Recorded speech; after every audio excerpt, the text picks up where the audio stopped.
Hello friends, welcome to our YouTube channel. In this session, I am going to teach you about the exercise 1.1, question number 1 of chapter number 1, real number for class 10, math subject NCERT. Let's start. Euclid division lemma. Now, what is the Euclid division lemma? Let's see. If a and b are two positive integers, then they must satisfy the condition. If A and B are two positive integers, ई और B क्या है, to positive integers है, तो ये जो अपनी condition दे रहे हैं वो सेटिस्फाई करेगी. चलो देखते हैं कौन सी कंडीशन है. A is equal to B Q plus R. ये आप लोग पहले से पढ़ ही गए हो, बस उसका नाम ही चेंज कर दिया है. A is equal to B Q plus R where R zero और इक्वल टू आर और zero greater than to R. जो आर की वैल्यू क्या है, ज़ीरो भी हो सकती है और ज़ीरो से ज़्यादा भी हो सकती है. 0, 1, 2, 3, 4 टू इन्फिनिटी कहाँ तक आएगा. चलो वहाँ पे भी उसकी एक कंडीशन दी है, r less than to b. R की वैल्यू जो बी से कम ही होनी चाहिए. तो यहाँ पे आर की वैल्यू क्या होगी, 0, 1, 2, 3, 4, 5 टू बी. जब तक बी आएगा वहाँ पे एंड हो जाएगा, less than to b. Now let's see. A is equal to B Q plus r. Now what is the b, what is the a and what is the q and what is the r. Let's see. A it will be dividend, b it will be divisor, q it will be quotient and r it will be remainder. आप लोग जो division कर रहे हो उसमें आते हैं quotient, remainder, dividend and divisor, बस वही यहाँ पे है. आप लोग मिक्स फ्रैक्शन पढ़ गए हो, उसमें क्या करना होता है, मिक्स फ्रैक्शन को कन्वर्ट करना है प्रॉपर फ्रैक्शन में, तो बस वही चीज़ यहाँ पे यूज़ हो रही है. ठीक है, let's C. Use of Euclid division lemma. और दूसरी बार यहाँ पे लिखा था यूक्लिड डिवीज़न एल्गोरिथम. ना what is Euclid division algorithm, उसमें क्या करना होता है, जो यूक्लिड डिवीज़न लेमा है ना, वो एक फॉर्मूला है, उसको हम लोगों को रिपीट करते जाना है. कहाँ तक रिपीट करना है, आर की वैल्यू जब तक हम लोगों को ज़ीरो नहीं मिले तब तक वो यूक्लिड डिवीज़न लेमा है वो रिपीट करते जाना है. तो बन जाता है अपना Euclid division algorithm. Let's see. Use of Euclid division lemma for division and find HCF. in this chapter we will see about the find HCF use of Euclid division lemma with the help of Euclid division lemma. Now take one example. Find HCF of 45 and 6. आप लोग standard 6 में पहले से ही पढ़ गए हो कि किस तरह से HCF फाइंड करना है. ठीक है, 2 नंबर दिया है, बोल रहे HCF कैसे फाइंड करना है वो आपको पता है. यहाँ पे क्वेश्चन में होगा यूज़ यूक्लिड डिवीज़न लेमा, वही आप लोगों को भी स्टैंडर्ड 10 में सीखना है. चलो देखते हैं क्या करना है वो. Step number 1, 45 greater than to 6. जो नंबर यहाँ पे बड़ा है इज इक्वल टू ए लेना है, जो नंबर यहाँ पे छोटा है उसका इक्वल टू 6 लेना है. A is equal to 45 and B is equal to 6. Now A is equal to 45, B is equal to 6. अभी ए क्या था हमारे लिए, वो था डिविडेंड एंड बी क्या था, डिवीज़र. तो जो बड़ा नंबर होता है उसको हम लोगों को लेना है डिविडेंड और जो छोटा नंबर होता है उसको लेना है एज अ डिवीज़र. फिर डिवाइड करो. चलो 6 7 ज़ा 42 and reminder is 3.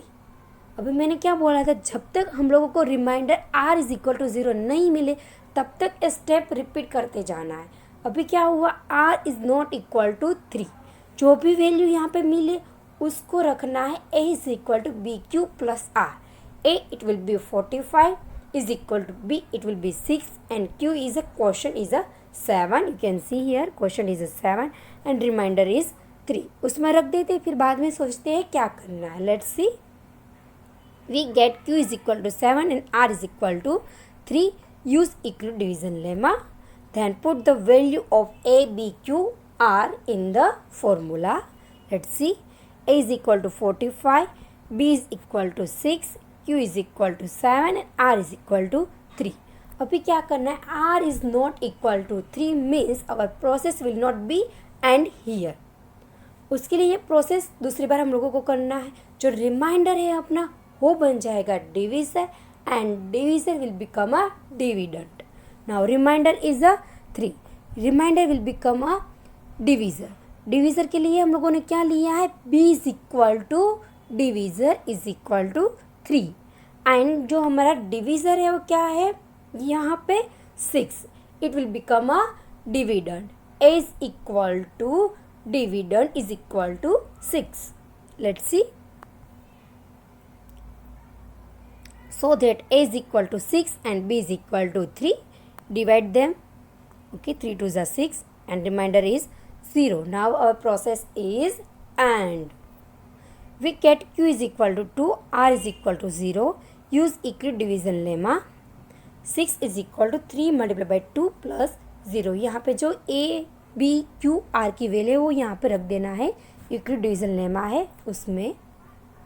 We have r is equal to 0 so that our method stops here. Since in the last step the divisor is 3, therefore HCF is equal to 45, 6 is equal to 3.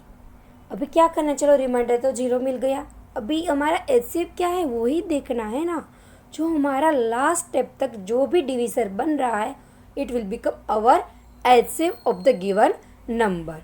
यहाँ पे last step तक क्या divisor बन रहा है 3, therefore HCF of 45 and 6 it will be 3. Now question number 1. Use Euclid division algorithm to find HCF. Here two number is given. One is a 135 and second is a 225. Which is greater? 225 is greater from the 135. Therefore by Euclid division algorithm A यहाँ पे क्या होगा, जो बड़ा number है ना उसको A लेना है, बस वही याद रखो। A it will be 225 and B it will be 135. Let's divide them. Okay. Now 135 ones are 135. 225 minus 135 it will be 90.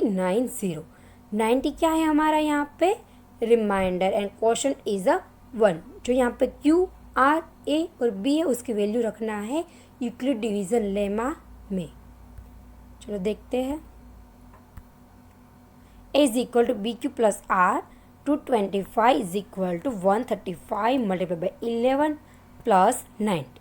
Now see, remainder is not equal to 0 because R is equal to 90.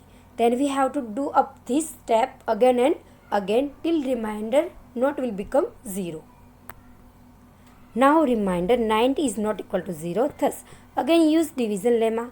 चलो अभी reminder 0 नहीं मिला है तो क्या होगा, बस यही याद रखो, remainder will become divisor, divisor will become dividend.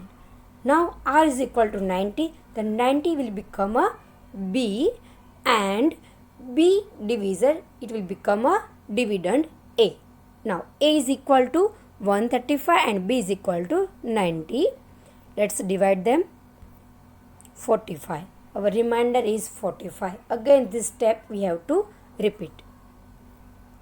We get q is equal to 1, r is equal to 45 according to Euclid division lemma. अभी इसके जो भी मिल रहा है उसको इस फॉर्मूला में रख दो, ठीक है। Again r is not equal to 0 because r is equal to 45. Then remainder it will become a divisor and divisor it will become a dividend.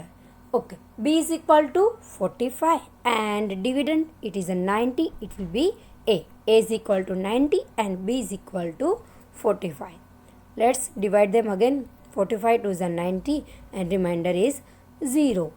We get q is equal to 2, r is equal to 0. We have r is equal to 0 so that our method stops here since in the last step the divisor is 45. Now therefore HCF of 225 and 135 is equal to 45. जो last step में जो भी divisor है वो हमारा बन जाएगा HCF. Now second 196 and 38220. 38220 is greater than 196. Therefore by Euclid division lemma A is equal to 38220 and B is equal to 196. Let's divide them.